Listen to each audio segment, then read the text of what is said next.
Archimate est un langage de modélisation extraordinaire, accessible à tous et répondant à de nombreux usages. Mais par où commencer quand on débute? Dans cette vidéo, je vous présente les fonctions principales du logiciel libre et gratuit Archi. C'est un super outil à la fois accessible et puissant qui vous permettra de débuter dans la modélisation avec Archimate.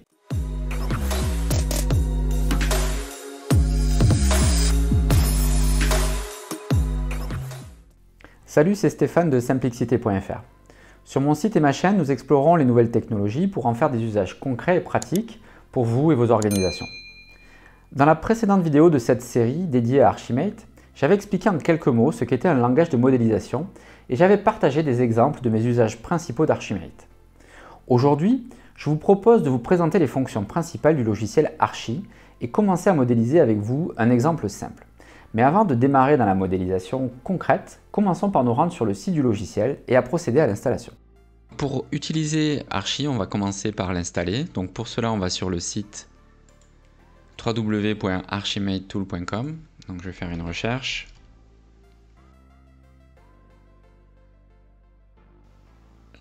Je clique sur l'URL du site. Je clique sur le bouton télécharger, download, Archi. Je choisis ma version. Archi est disponible sous Windows, macOS et Linux. Donc pour aujourd'hui, nous allons l'installer sur Windows. Donc le téléchargement se lance et une fois que c'est terminé, je vais dans le dossier. Je double-clique sur le package d'installation. Ok, je valide la mire de l'UAC. Donc là, c'est une installation classique, suivant, jusqu'au bout.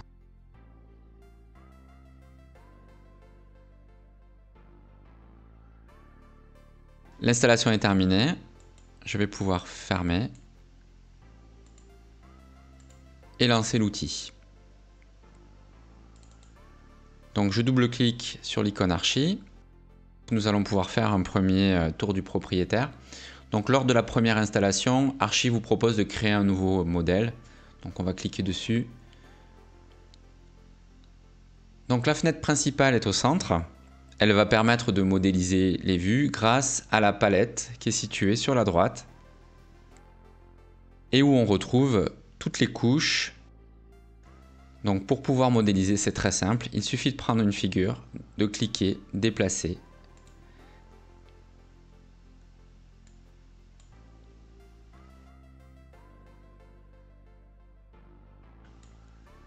Pas de difficulté.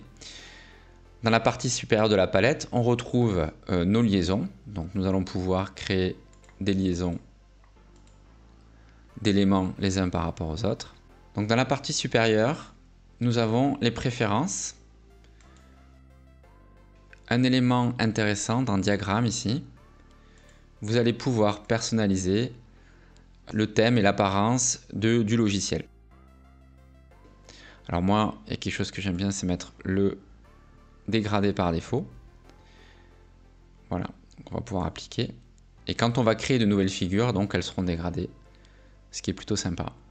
Ensuite, ici, vous avez un bouton pour les figures par défaut. Ce qu'il faut savoir, c'est que les éléments d'Archimate peuvent se modéliser de deux façons. Soit dans un rectangle dans lequel on va retrouver dans la partie supérieure le signe qui définit le type d'élément que l'on modélise, soit en spécifiant une forme représentant l'élément particulier.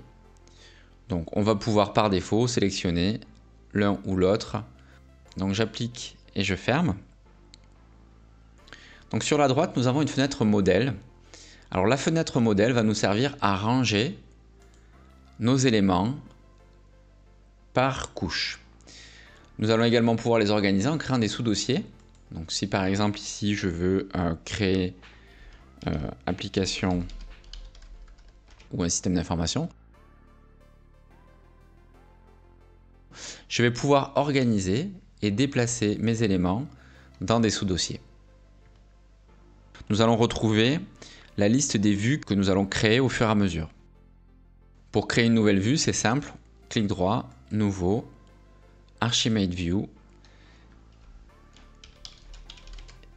et nous allons pouvoir créer différentes vues au fur et à mesure de nos besoins. Pour basculer d'une vue à l'autre, donc soit nous double-cliquons ici, soit si elle est ouverte, nous allons pouvoir cliquer d'une vue à l'autre, comme ceci. Autre point intéressant, si vous double-cliquez dans un des éléments, dans une des fenêtres, vous allez voir que la fenêtre va s'afficher de manière principale et réduire l'ensemble des autres fenêtres.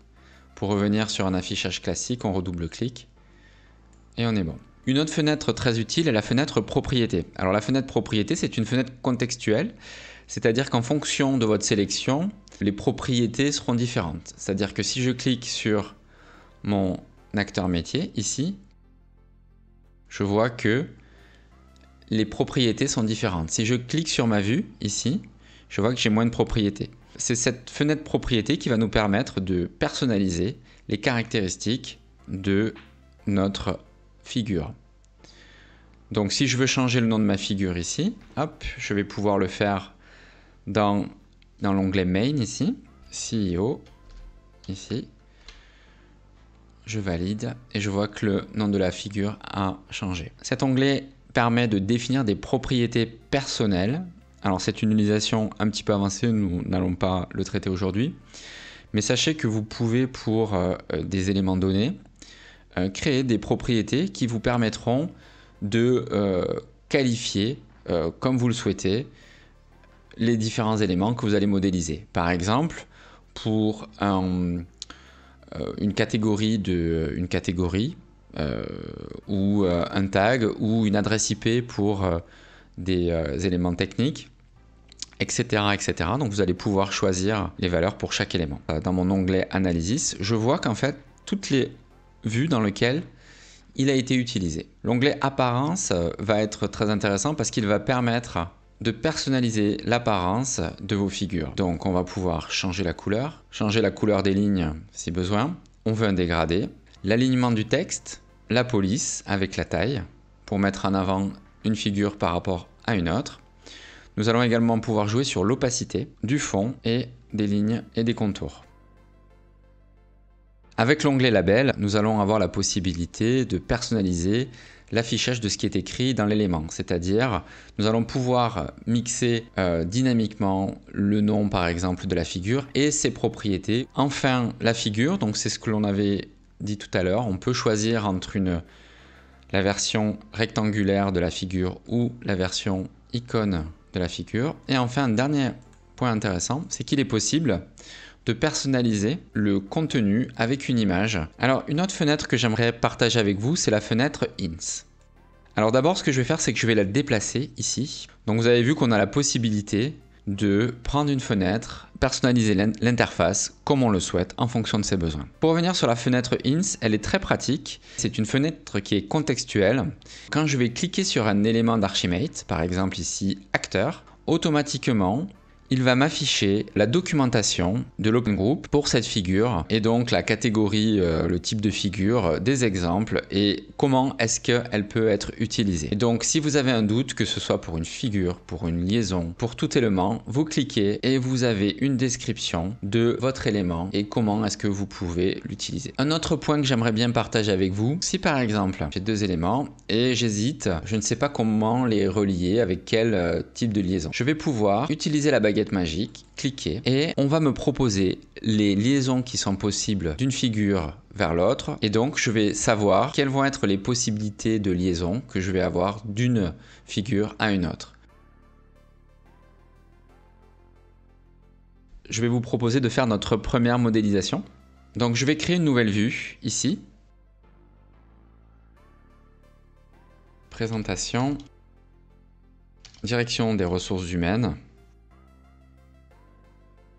Quand vous modélisez, ce que je vous suggère, c'est de vous poser la question avant de modéliser, pour qui et pourquoi je modélise? Quel est mon but? Donc ici, ce que je vous propose, c'est qu'on va modéliser une DRH pour une agence de voyage pour les nouveaux arrivants. Donc l'objectif, c'est de présenter les rôles de notre direction, les ressources humaines, les différentes process, les process principaux de cette direction et les liens avec les applications utilisées. Donc mon entreprise est une agence de voyage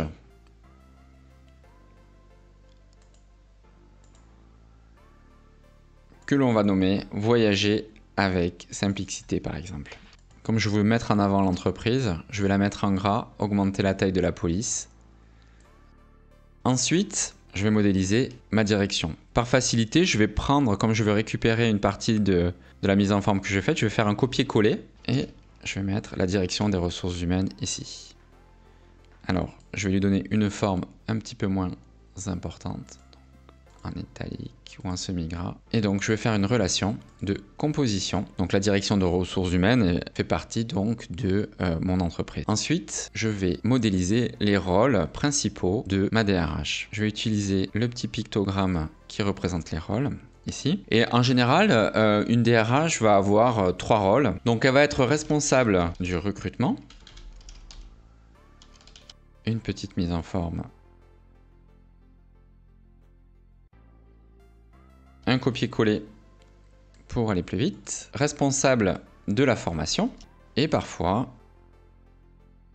responsable de la paye. Donc, on va assigner ces rôles à la DRH ici.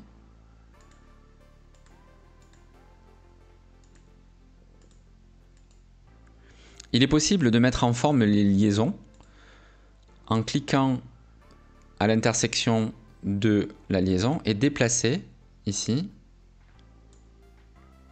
notre liaison. Voilà, cela permet de faire un petit peu de mise en forme. Ici. Super. Maintenant, nous allons modéliser nos 3 processus métiers. Recruter.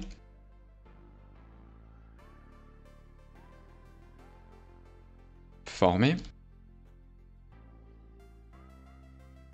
Et payer. Traiter la paye plutôt.